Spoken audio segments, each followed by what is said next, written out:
After your lease has been executed, all parties will receive the executed lease back to their email addresses. After that step, you'll receive an email to activate your online tenant portal. It'll come from a noreply@propertyware.com email address. To activate your portal, please click on the link and follow the instructions. After your account has been activated, you will have access to your online tenant portal. This is where all of your rent payments and your security deposit payment will be paid moving forward. Any maintenance requests that you have must be submitted through the online portal as it's stated in your lease so we can get approval from the owner. The first thing that you'll do when you come into this portal is go to the My Account Information section and click on the Edit button. After you click on this, you'll need to verify that the account information that you see on the screen is correct. After you've done this, click Save. On the next page, click on Payment Account to enter in your payment account information. Then click on Edit Payment Account.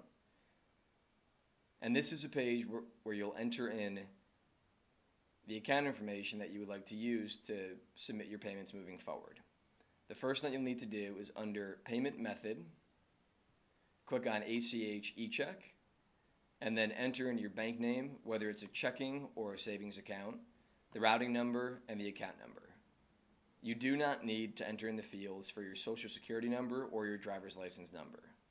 Please also ensure that all of your billing information is correct. If it's not correct, it might cause a return check payment, which, as stated in your lease, there is a $75 charge. After you verify the information, click Save. Click on the My Account tab to come back to the home page. The other thing that you'll see on here are any of the payments that are currently due or any of the charges that are due. So here you'll see that there is an unpaid balance of $2,000. To get more information on the balance, click this button, go to View Detail, and it'll take you to the My Rentals page. On this page, you can see the total unpaid, deposit held if there is any held, and then prepayments. Prepayments is if you submit a payment prior to the charge being created in the system. An example of this would be if the rent payment charge was put in the system on April 1st and you submitted the payment on March 28th, it'll show up as a prepayment, which will automatically be applied to the charge once the charge posts in the system on the first of the month. So this $2,000 charge is for a security deposit. In order to pay this, you'll click on the My Payment tab and then follow the instructions on the screen.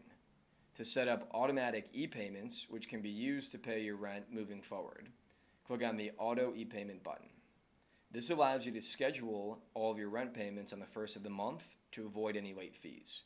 If the rent is not paid by the first of the month, there is a 5-day grace period, but if it's not paid by the 5th, there will be a late fee applied as it's stated in your lease, and unfortunately, there are no exemptions to this.